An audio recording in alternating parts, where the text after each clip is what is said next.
So on October 29th at the Surreal Circus Arts Festival, you will see multiple stages. A DJ stage where there's a big rage and dance party. There's going to be a live music stage. And then there's going to be a variety of sort of theme camps, different areas where people can participate in various types of play. There's going to be a clown camp. There's going to be witch camp. There's going to be Buto zombies. There's a whole variety of different characters and groups that are setting up these different areas.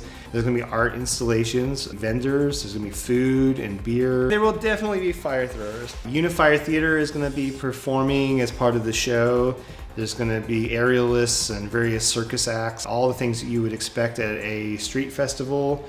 But there's also going to be a lot of weird, magical mayhem. Mushroom Camp is one I'm particularly excited about. We have someone who makes music with modular synthesizers connected to mushrooms. Really unique Asheville things that I think you don't see just everywhere. And the main show is going to be kind of a fusion of kind of surrealistic performance art and songs and circus acts and fire and other spectacles, and you're not going to want to miss that. So I'm really excited about inviting everyone to the Surreal Circus Arts Festival on October 29th at Pack Square Green.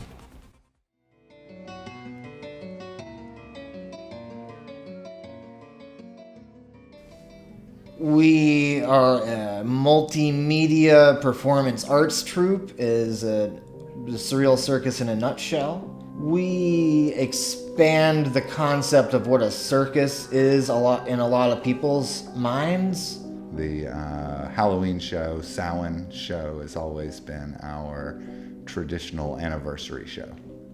The philosophy behind the Surreal Circus, I would say, is a product of the culture of when we were starting, it didn't really have a name, but now we call it burner culture, in which it's a blend of neo-pagan celebration and people's visionary art inspirations coming together to do personal transformative work. I like to call it transformative theater.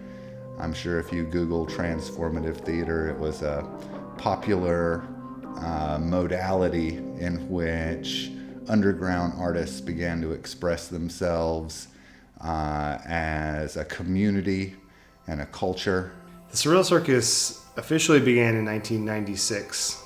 It's supposed to be this one-off event. We rented the park downtown where the Vance Monument used to be, and it was sort of this obelisk structure in the middle of downtown. It's been removed since then, but the platform that it was on became our stage. So we set up and kind of did spontaneous, weird performance art. Honestly, it was a lot of random dancing and kind of not very well thought out. There happened to be somebody visiting town that day who lived at the farm in Summertown, which is sort of an old hippie commune that now is best known for midwifery, but they invited us to come and do this Surreal Circus thing at the farm in Summertown. And from that event, it kind of evolved into a troupe. I feel like it would be weird if I did not mention the Naked Truth. This character I came up with and was the Naked Truth that got us in trouble at the farm in Tennessee. How are you going to get in trouble at a hippie commune for being naked?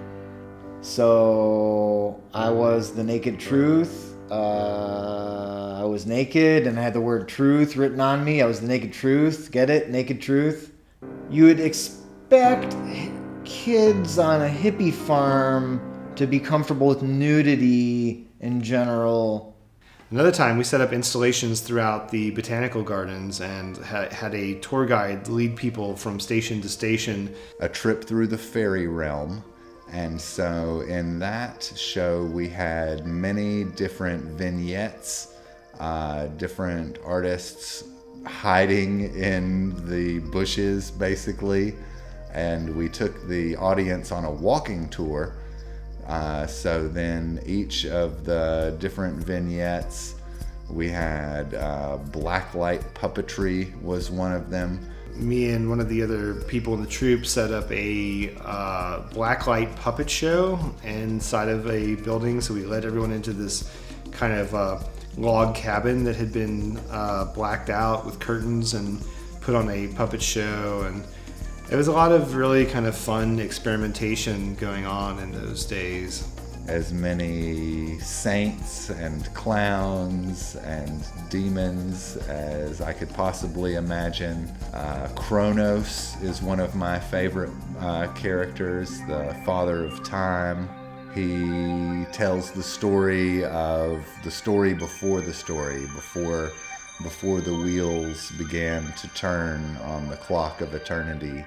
We also did a tour of New Orleans and Austin with a show that involved a moving labyrinth that was set up with different rolling panels and a character who was walking through the labyrinth and encountering different sort of archetypal figures.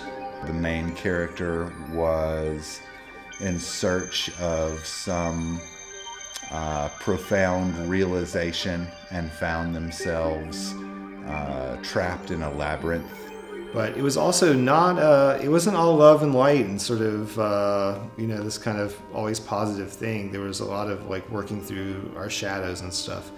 We did this whole show that was based around the idea of the way that traumas and childhood abuse and things that people project onto us when we were little can kind of bind us together into these automatic behavior patterns. And we represent this by having giant puppets. And we had giant puppets that controlled the people. The people were the puppets, and giant puppets were the puppet masters for the two people. We did a number of sort of guerrilla theater type activities, including going downtown with a giant dragon puppet and getting confronted by the police. Without the permission of the organized event, Belcher, it was a real sort of act of defiance of the status quo. And as the underground arts community, we were feeling very sidelined and underrepresented within the context of Asheville's biggest arts festival of the year, which drew from anywhere from 40 to 60,000. The Belcher Festival downtown, which at the time was this kind of annual drunken street brawl in the guise of a music festival. They wanted to parade the dragon through the streets, and they did this in the form of a parade called the People's Parade. There was a lot of noise and music and people dancing, and it was gaining a lot of attention and momentum with the crowd. When we entered Pack Square, where like every cop in town was just posted up in Pack Square, there was a lot of chaos. Asheville PD surrounded us, and we continued to play our music and chant very loudly.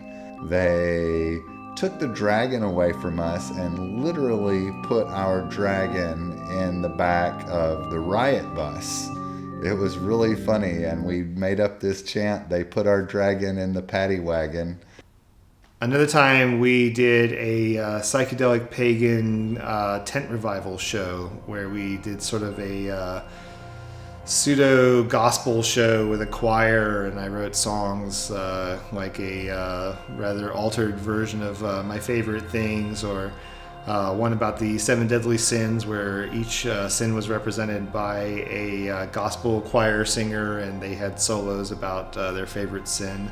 The tent revival was probably one of my favorite shows, and one of the pieces that I wrote for a character called Reverend Muniyama is sort of one of my best performances, and overall as a group I would say that was one of our more impactful performances.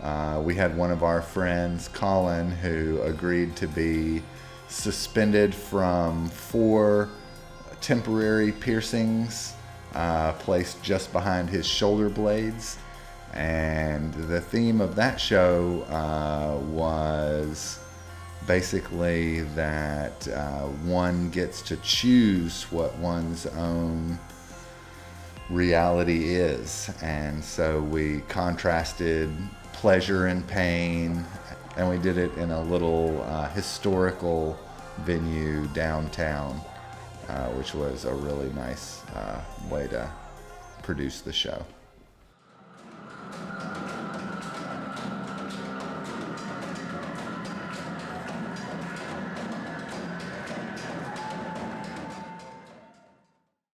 So I ended up meeting Cry, who runs the local Trance community and puts on festivals, and I'd never heard this kind of music. It's this sort of very full-on, heavy psychedelic trance music that was really kind of more intense and more unlike anything I'd ever really encountered. But they came and they set up a DJ booth on top of the monument, and we had this kind of spontaneous event downtown, and that started a long relationship between the Surreal Circus and Trance. We would do parties where the circus would perform, and then there would be DJs going all night, and it really became this neat sort of fusion of these things.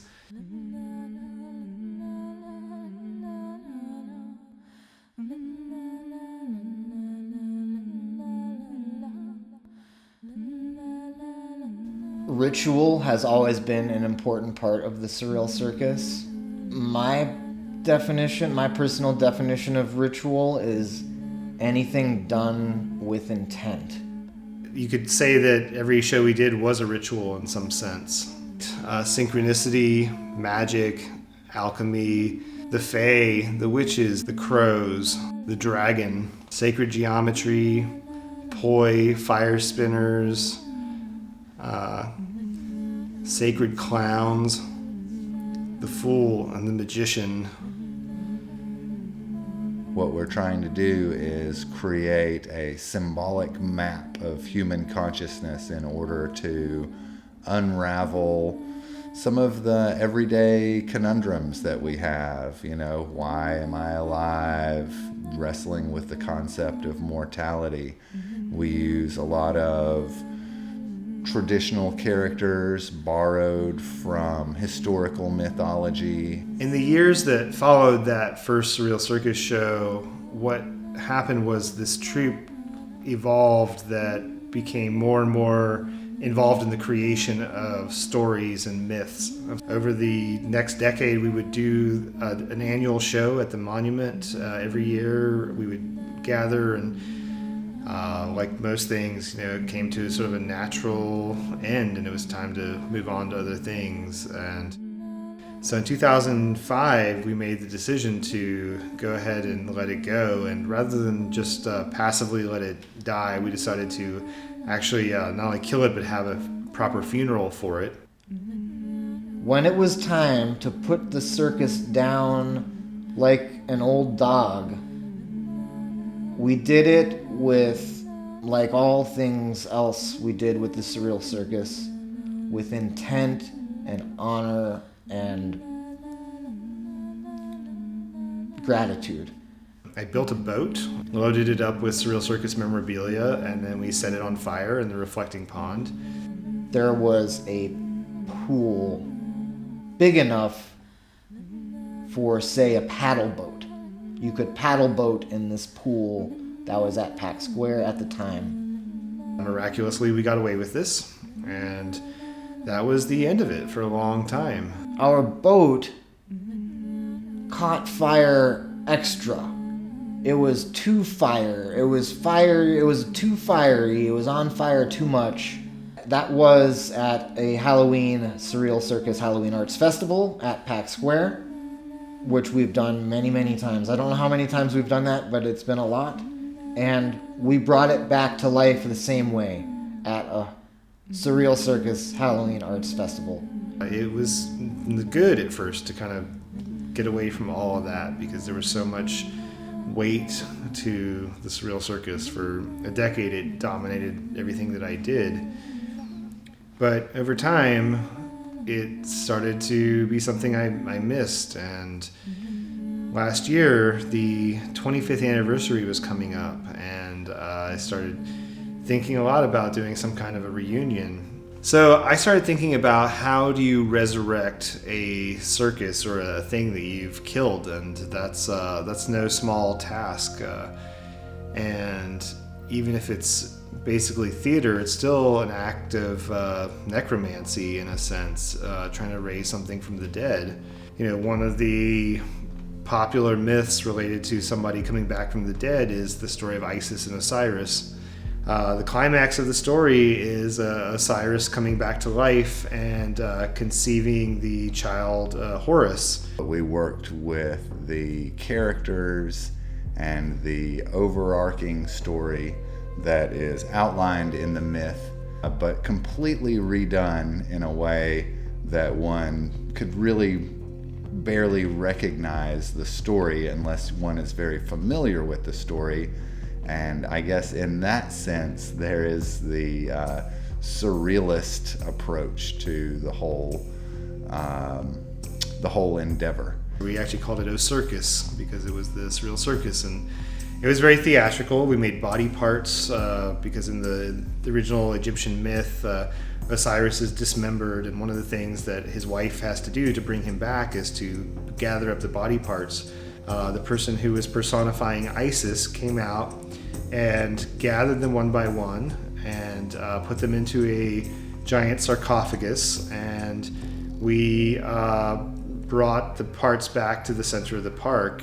One of the things that I find so powerful about the experience of working with the Surreal Circus is that as soon as you start to enter into the process of creating a show, there will be this experience where like different sort of synchronicities arise and things that feed into what we're doing.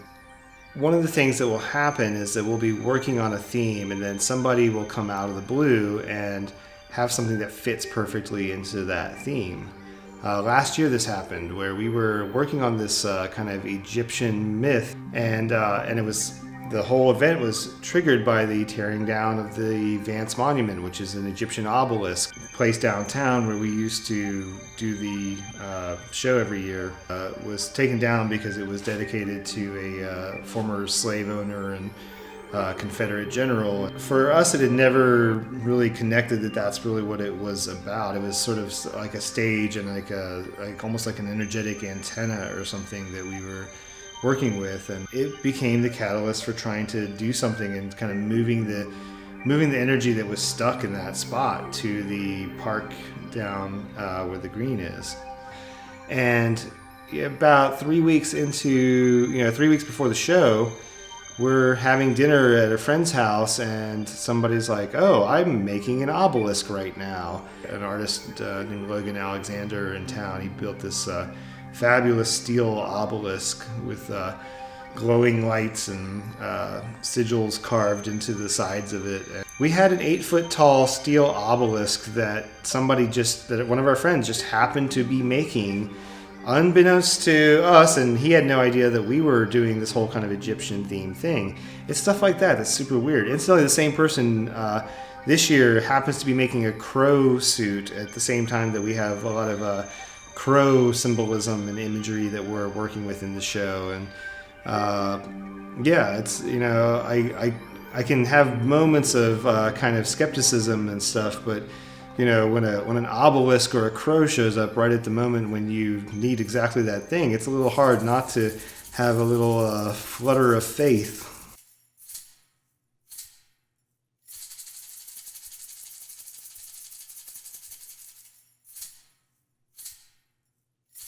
The The spirit of the Surreal Circus is hard to define, and yet it was something that was always very living for me. It had this sort of vitality or this kind of energy of its own, and it felt like tapping into something rather than creating something from scratch. The first time I heard of the Surreal Circus, there was a poster downtown. Jim has always been the main drive behind the Surreal Circus. His and my creative relationship have been very much of equal status. He has really held the torch for the circus. The Surreal Circus officially began in 1996, but the true origins are somewhat more apocryphal and lost into the mists of time.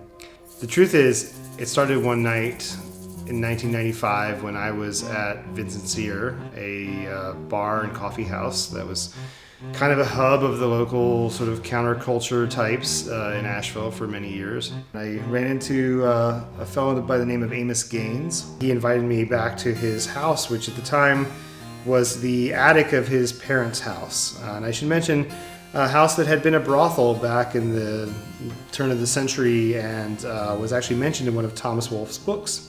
He knew quite a bit about surrealism and the sort of parlor games that the early surrealists used to do to kind of generate creativity and the exquisite corpse and that sort of thing. And we listened to a recording by Hakim Bey, the anarchist philosopher and Sufi mystic. One of the things that Hakim Bey is most known for is this idea of the temporary autonomous zone. And that was one of the essays. In fact, that was the name of the recording that we were listening to, was Taz. And the temporary autonomous zone is the idea that you can create these sort of pockets within the world, within the consensus reality, where for a moment, all of the structures that enslave us or that, things in our mind as much as external factors, but all these things that keep us from being fully self-realized are suspended, and for a brief moment you can have a real sense of freedom. The next morning, as the sun was coming up, I started walking back towards town, and I felt sort of a whisper in the air, and it was like something sort of traveling through the leaves at the tops of the trees, and it was almost like a little voice whispering to me, "You should start a surrealistic circus." I became obsessed with this idea, and I started talking to everybody I knew about it. First, my friend Snakehawk, who was down at Vincent's Ear later that night, and someone I kind of respect as one of the elders of the Freaks at the time. And it started with a conversation really with us, where I kind of put this idea out there. And then my friend Moon took the idea and sort of ran with it. So at the time, I was running a homeschool painting class for some high school age kids. I had been thinking for a while how these kids really needed a theater in order to fully express their creative talents. And so when Jim came to me with the idea that we would have a multimedia performing arts troupe with all original scripts and music, I quickly employed several young artists, and we went to work.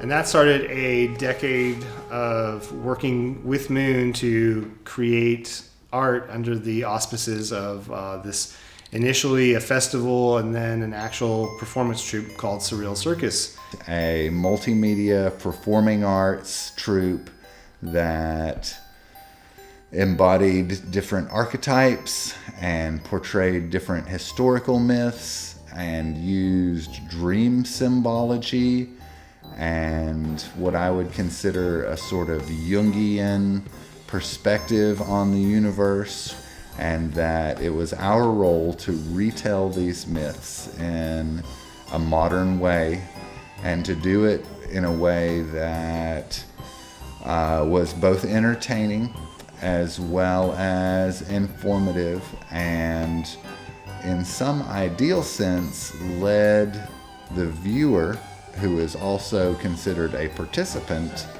to a moment of catharsis.